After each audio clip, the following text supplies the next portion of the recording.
O que o Racing pode oferecer de perigos para o Flamengo? Esse time muito bem treinado do Gustavo Costas e que esse time, né, que sabe jogar, sabe chegar ao ataque, que gosta também do jogo, mas vai para o Maracanã diante de um Flamengo que tem uma qualidade técnica muito acima. Qual você imagina que vai ser a postura do Racing hoje?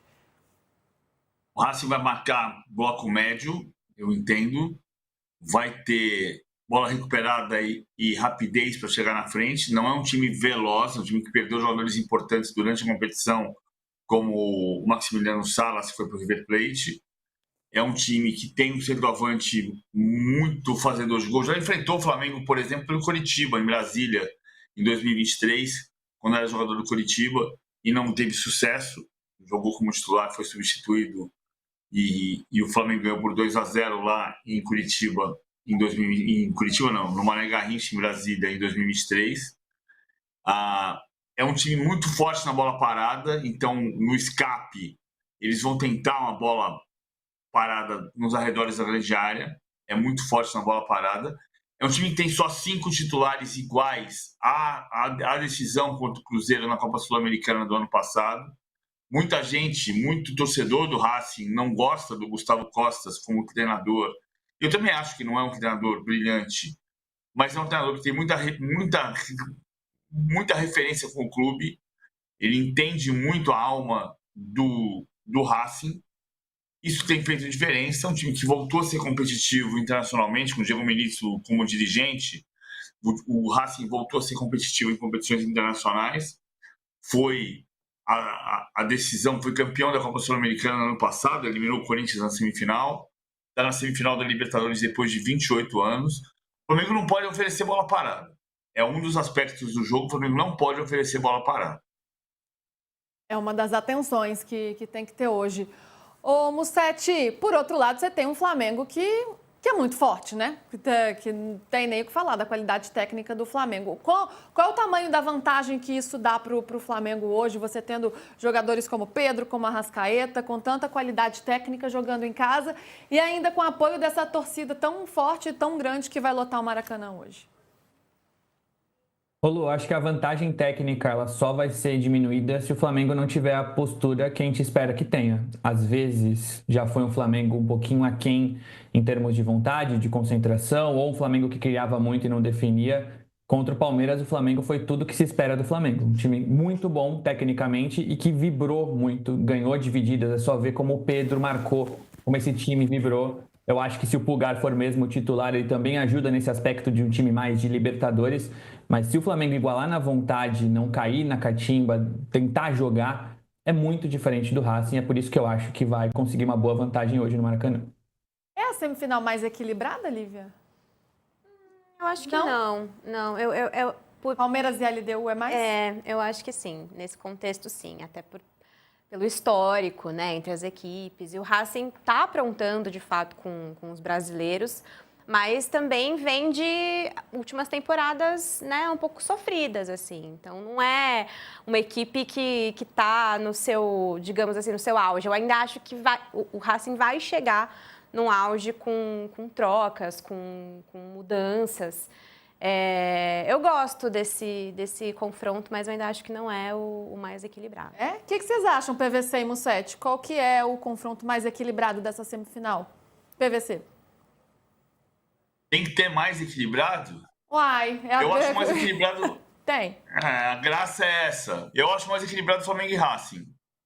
Eu acho que o Palmeiras e LDU tem muito equilíbrio. Eu penso que a gente tem que olhar para o trabalho do Thiago Nunes. É o primeiro técnico brasileiro que leva um time estrangeiro, não brasileiro, à semifinal da Libertadores em 32 anos, desde que o Paulo César Carpegiani levou o Cerro Porteño de Gamarra e de Arce à semifinal de 93 e perdeu para o São Paulo no Morumbi por 1-0 o gol do Raí. Desde então, 32 anos depois, o Thiago Nunes leva um time estrangeiro, não brasileiro, à semifinal da Libertadores, sendo técnico brasileiro. Então é importante olhar para esse valor, é importante olhar para a LDU como um time respeitável. A LDU lembra muito a campanha do Barcelona de Guayaquil de 2017, quando o Barcelona eliminou o Palmeiras nas oitavas de final e o Santos nas quartas de final e se encontrou com o Grêmio nas semifinais. E o Grêmio era tão forte que meteu 3-0 lá em Guayaquil. Eu estava nesse jogo e foi campeão da Libertadores. O LDU já eliminou o Botafogo e o São Paulo nas oitavas e nas quartas, então por isso lembra aquele Barcelona. Mas eu acho Flamengo e Racing, eu olho para o Racing como um time mais fácil de ganhar a Libertadores do que a LDU. Isso não significa que seja fácil o jogo do Palmeiras, não é fácil. E para você, Mussete? Eu acho mais equilibrado Flamengo e Racing também. Eu sei que tem uma questão de altitude, e o Thiago Nunes é um bom técnico, conhece bastante do futebol brasileiro. Ele deu não é um time que apenas joga na altitude, mas o Palmeiras já venceu o Bolívar, né? Eu sei que o Bolívar não é tão bom quanto a LDU, mas é uma altura maior, quase 4.000 metros. Então acho que o Palmeiras consegue segurar a onda no primeiro jogo e depois em casa é bem superior. Eu concordo, eu acho também que esse é mais equilibrado. Acho que Flamengo e Palmeiras passam, viu, gente? Acho que a final vai ser brasileira mais uma vez. Mas acho que desse lado do Flamengo, o Flamengo pode ter mais dificuldades. Acho que o Palmeiras... A gente vai falar mais desse jogo do Palmeiras já também. Ô, Igor, queremos saber do time, hein? Uma grande dúvida que paira no ar. Será que Léo Ortiz tem alguma chance? Saiu do jogo contra o Palmeiras, né, com uma distensão nos ligamentos do tornozelo, gerou uma preocupação danada, foi ainda no primeiro tempo. Mas vi uma foto que me deixou um pouquinho mais otimista. Ele saltando numa altura danada. Eu falei, gente, quem tá com o tornozelo ruim não pode saltar daquele jeito, não é mesmo? Você viu essa foto, Lívia? Mas eu não sei ainda se dá para ficar confiante para hoje, ainda não. Para a volta, acho que tem uma chance maior. E aí, Igor, tem chances de Léo Ortiz entrar em campo? Para o jogo ele vai. A informação que vem por enquanto, até o momento, né, que ele deve ser relacionado sim. A questão é se titular ou não. O Felipe tem sido um pouco reticente em lançar jogadores que tenham passado por um tipo de intempérie, né, de algum obstáculo físico durante a semana. Nos dias que antecederam a partida em questão, se eu fosse apostar, apostaria em Danilo titular, mas com Léo Ortiz ainda assim como opção para essa partida. Ele fez um esforço, né, de trabalho de recuperação. Vale lembrar que o exame, naquele lance lá que ele trombou com o Vitor Roque e tal, que antecedeu até o gol de empate do Palmeiras depois, né, ele foi submetido ao exame e constatou um probleminha no ligamento do tornozelo, mas não foi o pior cenário, então por isso que ele permitiu que ele fizesse esse trabalho de intensidade aí de tentativa de recuperação após esse estiramento. Mas então ele deve ir para o jogo, mas não dá para a gente cravar ainda se vai ser titular ou não. De qualquer forma, é importante ter ele por ali, né, rondando aquele cenário por conta de qualquer situação que ocorra na partida e precisa recorrer a um zagueiro. É importante contar com a experiência do Léo Ortiz na comparação com os demais, os outros zagueiros que estão costumeiramente no banco de reserva do Flamengo. Eu digo o Cleiton, o João Pedro, enfim, essa galera que costuma participar ali, essa zaga do Flamengo muito menos experiente. E aí joga Danilo e Léo Pereira, Igor, é isso? Nesse caso, sim, né? Eu errei, acho que o nome do zagueiro do Flamengo é João Vitor, né? João Vitor. Eu acho que sim, o Danilo vem buscando essa sequência, né? Teve problemas de engatar jogos, né? Pelo bom desempenho dessa dupla Léo-Léo, que a gente comentou por aqui, o Felipe falou sobre isso no jogo. E também porque teve seus próprios problemas físicos para ter essa sequência. E aí o Danilo, quando vem para cá para o Flamengo, imagina-se que ele vai... Talvez pudesse dominar já a posição, mas o status de vir da Europa, de ser o capitão da seleção brasileira na ocasião, isso não prevaleceu. Então ele está também buscando essa sequência aqui para, quem sabe, pensando também em seleção brasileira, mostrar o que pode para o Ancelotti e tal, mostrar que tem condições de definir em jogo grande. Grande referência de atuação do Danilo, e o Felipe também disse isso, foi a partida contra o Chelsea, que ele entrou, jogou pra caramba, o time todo, né, em geral, jogou muito bem no Mundial de Clubes. Então, Danilo é capaz de trazer esse tipo de performance para o sistema defensivo do Flamengo, em que pesa a lembrança mais recente seja não só o segundo tempo do Palmeiras, foi tudo bem, né, da metade do primeiro tempo para frente, mas a expulsão ali que ele deu aquele blackout lá contra o Bahia e tal, se desculpou, mas enfim, já fez um bom jogo subsequente àquela partida, depois de cumprir suspensão. Então, independentemente da combinação, acho que a zaga não é a dor de cabeça para o Flamengo nesse momento.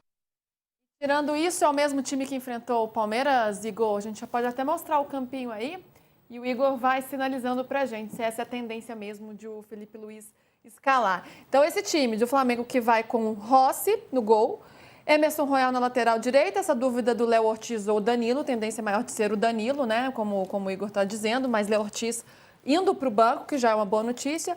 Léo Pereira fazendo a dupla de zaga com Danilo, Alexandro na esquerda. E aí temos o meio de campo, Jorginho, Pulgar e Arrascaeta, Luiz Araújo, Samuel Lino nas pontas e o Pedro como referência. É isso, Igor?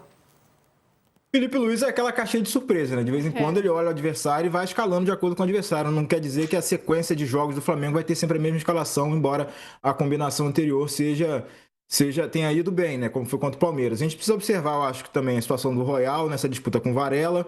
Se ele vai insistir no Samuel Lino, que tecnicamente falando, né, o jogo com a bola no pé tem deixado um pouco a desejar, em que pese cumpra bem funções táticas e, enfim, de recomposição, é importante também nesse contexto, mas independentemente da variação, vai ser um Flamengo muito forte, né? E já entrosado, né?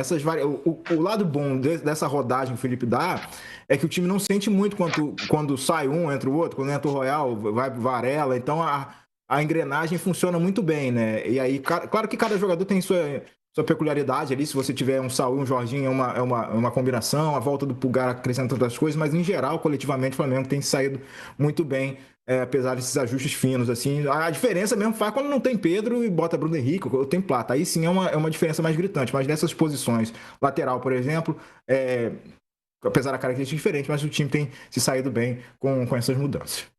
Livoca, depois da atuação contra o Palmeiras, acho que o Pedro cravou esse lugar nesse time de hoje, né? Acho que isso não tem muita conversa.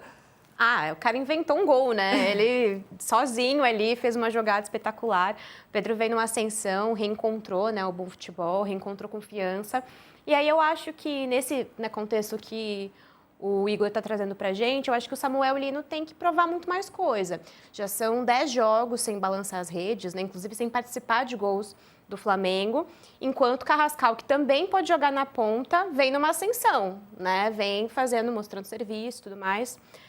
2 meses sem participar de gols já, Samuel Lino, né? Então isso vai pesando um pouquinho pro lado dele. A pressão e a torcida em Exatamente, a contratação importante e tudo mais. Eu acho já chegou 2 jogos, já foi para a seleção, então uma expectativa muito grande, né? O valor que foi investido. Exatamente, tudo isso pesa muito, né?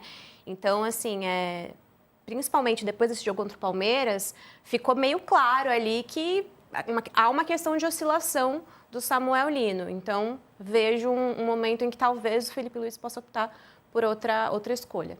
Você acha que ele pode fazer isso, PVC? E olhando para essa zaga também, né? O que muda com a saída do Léo Ortiz e a entrada do Danilo? Danilo tem a sua experiência, né? Um jogador já muito rodado, aí com uma grande bagagem. E o Léo Ortiz tem uma saída de bola que contribui muito para o tipo de jogo do Flamengo, né? Para você, o que muda entre um e outro e essas disputas no ataque também? Ele tem mais estatura também. Por incrível que pareça, não acho que seja essa a diferença, porque o Léo Ortiz tem 1,86 m e o Danilo tem 1,83 m. O Danilo é bom pelo alto, mas tem 3 centímetros de diferença também. Eu acho que o que mais muda é a capacidade de saída de jogo. O Léo Ortiz pode ser um exagero. O Léo Ortiz é o melhor zagueiro brasileiro nesse aspecto de passe, de descobrir um passe. Ele é um camisa 10 no meio da defesa, ele é um cara que descobre um passe diferente. E, por outro lado, ele tem mais recuperação do que o Danilo. É um pouco cruel dizer isso, porque fica a imagem do jogo do Bahia. O Danilo acabou expulso por um azar, levantou demais o pé. O Danilo é um grande jogador, em qualquer posição, na lateral de zagueiro, de quarto zagueiro, até de lateral esquerdo. O Danilo é muito bom e é muito líder. Mas eu acho que o que tem de diferença? Por que o Léo Ortiz é titular e o Danilo é opção? Porque o Léo Ortiz tem mais passe, tem mais estatura e tem hoje mais recuperação. Bom, então essa já é uma diferença. E para você, Mussetti, o que muda, né, com essa alteração, na verdade, na zaga? Porque Léo Pereira se mantém, mas perde ali o colega dele, o xará, o Léo Ortiz, para a entrada do Danilo. Claro que é um jogador... É isso que é bom ter elenco, né, gente? Sai um entre o outro, cara, os dois estão ótimos, tá? Os dois estamos... Livoca, estamos fechando, não tá? Não dá para abrir mão de... Os dois estão muito bons. Tem que reclamar de quê, né? Se tem um elenco desse, dá para reclamar. De César e o Colombo. Ou o Garcia Basso. Então, o Garcia Basso, que foi titular ano passado no Racing e hoje é reserva, ele é neto do Oscar Basso, que durante muitas décadas foi eleito, toda vez que tinha uma eleição de melhor Botafogo de todos os tempos, o zagueiro que vencia era Basso, o avô do Garcia Basso. Mas se você quiser comparar, vai jogar Colombo de César ou Garcia Basso? Vai jogar Léo Ortiz ou Danilo? Em comparação. E aí, Mussete? Igor? Igor Não, chamou? é só atrapalhar vocês rapidinho, que vocês estão falando isso aí, né? Que é fácil entrar uma, é que, enfim, vocês não viveram o tempo de Frauches ou Wellington, né? A dúvida era essa, quem entrava, quem não entrava. Então aí estão rindo, né? Léo Ortiz, o Danilo, hoje tá moleza, hoje é tranquilo. Mas aí quem viveu Frauches, Wellington, Thiago e tal, essa galera aí, fica a lembrança aí, o torcedor do começo da década passada vai lembrar. Mussete. Eu acho que o Flamengo perde muito pouco, se é que perde. O Léo Ortiz é um zagueiraço, mas o Danilo também é. Tem uma questão ali de um pouco mais de velocidade ou da estatura, como o PVC disse, mas tem também a liderança do Danilo num jogo importante como esse, para um time que deve marcar alto, pressionar bastante. O Danilo coordena essa saída, instrui. Então, acho que o elenco do Flamengo é muito difícil sair um jogador e entrar outro e o Flamengo perder muito. Eu acho que esse é o caso, o Léo Ortiz e o Danilo. Quem jogar, o Flamengo está muito bem servido. Tá muito bem servido, com certeza. Agora, Igor, pensando pela preocupação do Flamengo em relação ao Racing, que preocupações esse Flamengo tem, né? De um Racing que vem numa sequência muito boa, que só perdeu um dos últimos 9 jogos. Como que está sendo essa preparação, até mesmo emocional, né? Para enfrentar esse time argentino que tem dado muito trabalho. É interessante a gente perceber, né? A mobilização do Racing para esse tipo de jogo, para a Libertadores como um todo, tem sido absurda, né? Já vem assim desse embalo, dessa construção desse time desde o ano passado, para os jogos decisivos de Libertadores, de vitória na Recopa aqui sobre o Botafogo, e para isso que vocês estão vendo aí na tela, dessa torcida fanática que veio em peso aqui, cerca de 4 mil torcedores são esperados hoje no estádio, fora a galera que vem para curtir mesmo o Rio de Janeiro e tá nesse momento aí de apoio ao time nesse jogo que é histórico, óbvio, para o Racing. O PVC mencionou o período de tempo aí que ele ficou longe dessa questão dessa fase mais aguda da Libertadores. Então, os caras vêm empurrados por essa massa argentina que é sempre muito presente em jogos, né? Independentemente do time que apareça aqui no Rio para fazer essa partida, mas o Racing está experimentando isso, né? Lembrar de figuras lendárias do clube, a presença do Milito como presidente. A vitória sobre o Botafogo, eu lembro aqui no corredor do Newton Santos, tinha até o Fijol, né, que é campeão pelo Flamengo e tal, e ele vivendo esse momento vencedor atual do time também, muito emocionado. Então é uma bagagem de história, de expectativa, que isso tudo vai sendo derramado para impulsionar esse time. O Flamengo tem que ficar muito atento. Musetti mencionou a questão do comportamento, da vontade. Então, se o Flamengo não entrar também no equiparar, não dar ao jogo o peso que o Racing dá, isso pode ser uma armadilha.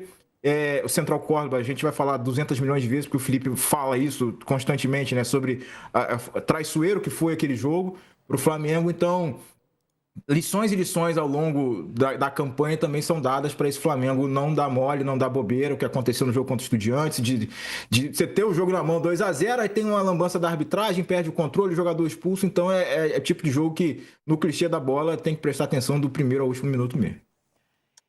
Isso aí, gente, isso aí é lição de casa, sim, né? Mas não tem nem o que conversar, entrar 100% focado no jogo, porque senão pode dar ruim. O Flamengo é melhor, mas tem que fazer valer isso em campo, com certeza.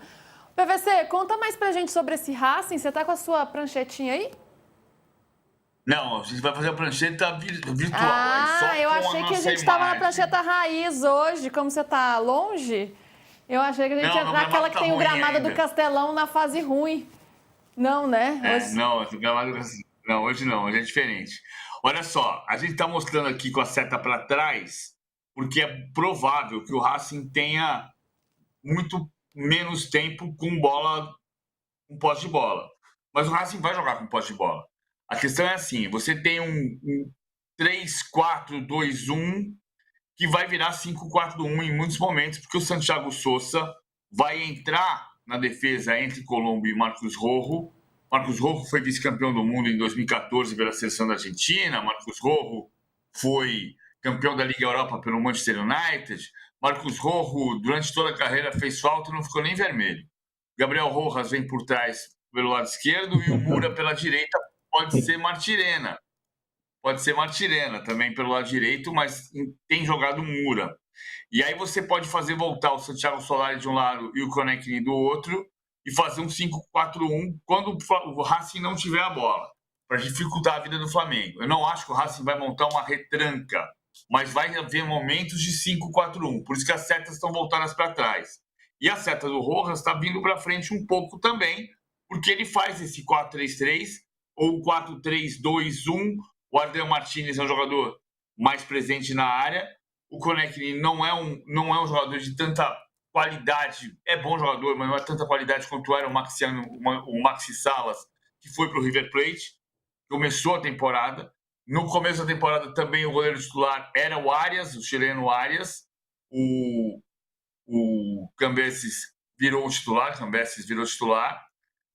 É um time forte que vai defender muito, vai sair certeiro e tem posse de bola em alguns momentos, mas tem a bola parada como característica, porque a maior parte dos gols do Racing na Libertadores foi na soma de bola parada e contragolpe. E PVC, você fala do Adrian Martínez, né? O Maravilha Martínez. Ele não tem tanta qualidade técnica assim, mas sabe fazer gol, né? O artilheiro da Libertadores, junto com o Flaco Lopes. Então, eles estão ali no topo da artilharia. É uma preocupação, Mussetti, ficar de olho nesse camisa 9 aí que pode fazer gols, tem que ficar bem atento, né? Definidor, né? Como você bem falou, não é aquele cara técnico como o Pedro, que vai achar um gol, que vai driblar, que usa muito bem as duas pernas, mas ele é um cara que é muito chato de marcar, que não desiste de nenhuma bola. Por essas e outras, né? Não apenas por ele, que o Flamengo precisa ter atenção máxima hoje, porque é um duelo em que o Flamengo é superior, mas o Racing costuma aproveitar esse tipo de lance, e o Martínez, ele é um atacante muito chato de marcar, então precisa de toda a atenção do mundo. E o PVC falou do Rojo, que não fica vermelho para fazer falta, eu gostei muito disso. Eu acho que é o Danilo do Racing, né? Ele tem 1,87, o Danilo tem 1,84. Então, se o Flamengo precisa ter um pouquinho dessa preocupação com o Danilo, o Racing também vai ter. Se o Pedro subir no Rojo, pode ser uma boa bola para o Flamengo. É, tá vendo? O PVC gostou da piada, Mussetti. Ele adorou. Ai, gente, o que eu faço? Ô, Livoca, o Brás, que não é o Igor Siqueira, é o Bruno Brás, ele fez uma matéria hoje falando do Rossi, destacando como que o goleiro do Flamengo, ele é uma opção, sabe sair muito bem, e é uma opção para furar a defesa do Racing. Então, já que você não tem o Léo Ortiz, que faz isso muito bem, será que o Rossi acaba virando um trunfo ofensivo para o Mengão no jogo de hoje? Os lançamentos dele são muito objetivos, né? Muito milimétricos, assim. É um cara que tem uma consciência, né, na hora de reposição de bola e no próprio tiro de meta. Não faz isso de qualquer forma. Além de tudo, faz toda a diferença, né? Com defesas muito difíceis, é um cara muito cascudo, também tem essa questão da liderança.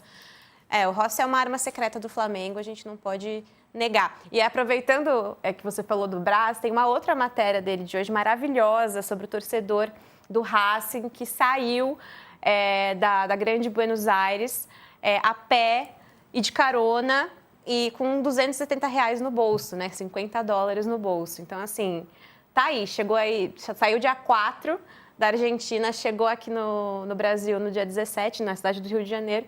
E, cara, tá curtindo a vida doidado no Rio. Matéria maravilhosa, gente, indico. Ai, gente, confiram lá, tá muito boa mesmo. O argentino tem essa coisa, né? Esse lado passional com o futebol, eles vão de qualquer jeito. E se precisar dormir na rua, se precisar pegar carona, eles se viram como dá para acompanhar o time. A matéria tá muito legal mesmo desse torcedor maluco e que mostra toda essa paixão pelo Racing, é bonito de ver. Muito bem, hein, Igor Siqueira? Vamos acompanhar logo mais como é que vai ser esse Flamengo e Racing. Mais alguma coisa, querido? Vamos lá, né, nos preparar já para esse jogo. Só para não perder o hábito, apita Jesus Valenzuela, tá? Só para gente ligar, tá bom. Já sempre olho no apito nas últimas semanas. Não tem outra pauta mais relevante, então a gente já fica até depois do jogo contra o Estudiantes também.